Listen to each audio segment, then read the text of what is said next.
धुरंधर के एक सीन में कैमरा ठहरता है, आवाज़ धीमी होती है और स्क्रीन पर उभरता है एक चेहरा, अक्षय खन्ना।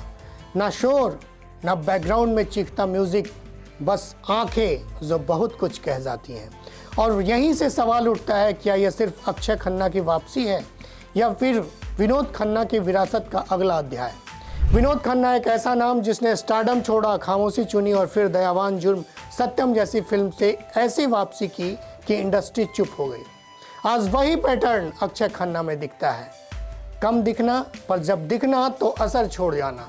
जैसे अक्षय खन्ना खुद कहते हो, मैं शोर मचाने नहीं आया, मैं याद रहने आया हूँ।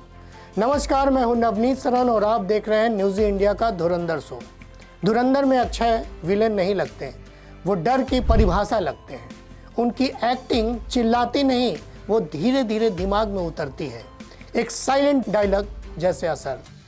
डर दिखाया नहीं जाता, डर महसूस कराया जाता है। यही वजह है कि लोग थिएटर से निकलकर डायलॉग नहीं, उनकी आंखों की बात करते हैं। पिछली फिल्म को याद करें तो छावा में वो किरदार निभाते नहीं, मानो वो किरदार ओढ़ लेते हैं। और जिस डांस स्टेप की चर्चा है वो नाच नहीं, वो ऑथोरिटी का मूव है। लोग पगला रहे हैं, रील्स बन रही हैं, क्योंकि ये स्टेप बता देता है पावर को उछलना नहीं पड़ता, पावर को बस चलना होता है। हिंदी सिनेमा में हीरो आए और गए, पर विलेन भी अमर हुए। गब्बर सिंह, कितने आदमी थे, एक लाइन और इतिहास बन गया। मोगैम्बो हंसता था और पूरी देश डरता था। शाकाल में कुलभूषण खरबंदा, शांत दिमाग खूंखार सोच। खलनायक का संजय दत्त, जहां पागलपन भी खतरनाक था। अमिताभ बच्चन का बाला साहब टाइप किरदार सरकार में। बंद कमरे, धीमी आवाज़ और फैसले आखिरी। शाहरुख खान डर और बाजीगर में हीरो बनकर नहीं, खौफ बनकर उभरे। वैसे ही फिरोज खान रॉ, रेबेल, रुतबा। एनिमल का बॉबी देओल, कम शब्द, ज़्यादा हिंसा और अजीब सा सन्नाटा। अब सवाल ये है कि इन सब के बीच अक्षय खन्ना कहाँ खड़े हैं। जवाब सीधा है, अक्षय खन्ना गब्बर की तरह चिल्लाते नहीं, मोगैम्बो की तरह हंसते भी नहीं, शाहरुख की तरह पागल नहीं। वो बस ठहर कर देखते हैं, और यही ठहराव सबसे ज़्यादा डराता है। एक डायलॉग, मैं सामने से नहीं आता, मैं असर छोड़कर जाता हूँ। आज अक्षय खन्ना उस कैटेगरी में पहुँच चुके हैं जहाँ तुलना नहीं होती, पहचान बनती है। ये कहानी सिर्फ फिल्मों की नहीं, ये कहानी है लंबे संघर्ष की, खामोशी की और सही वक्त पर सही वापसी की। क्योंकि कई बार संघर्ष आपको तोड़ता नहीं, आपको धार देता है। और अक्षय खन्ना आज उसी धार के साथ लौटे हैं। ये कमबैक नहीं है, ये ऐलान है कि हिंदी सिनेमा में शोर करने वाले बहुत हैं, लेकिन राज वही करता है जो बिना बोले दिमाग पर कब्जा कर ले।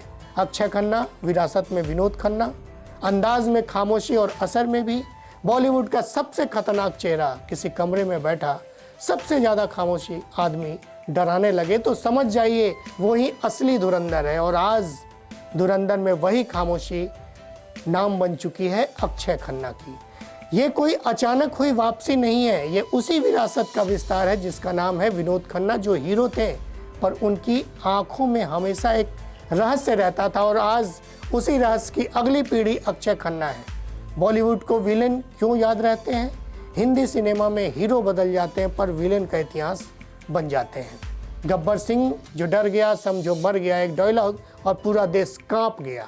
अमिताभ बच्चन अग्निपथ में, विजय दीनानाथ चौहान हीरो होते हुए भी खतरनाक से भी खतरनाक खलनायक दिखते हैं। सोच में था, मोगैम्बो की हंसी भी डराती थी। शाकाल जहां मशीन बोलती थी और इंसान चुप रहते थे। डार्क दौर में आए फिरोज खान, स्वैग, बंदूक, बगावत और दयावान। शाहरुख खान डर और बाजीगर में ऐसा पागलपन कि हीरो की परिभाषा ही बदल गई। संजय दत्त खलनायक में एक ऐसा चेहरा जिससे लोग नफरत भी करते थे और डरते भी थे।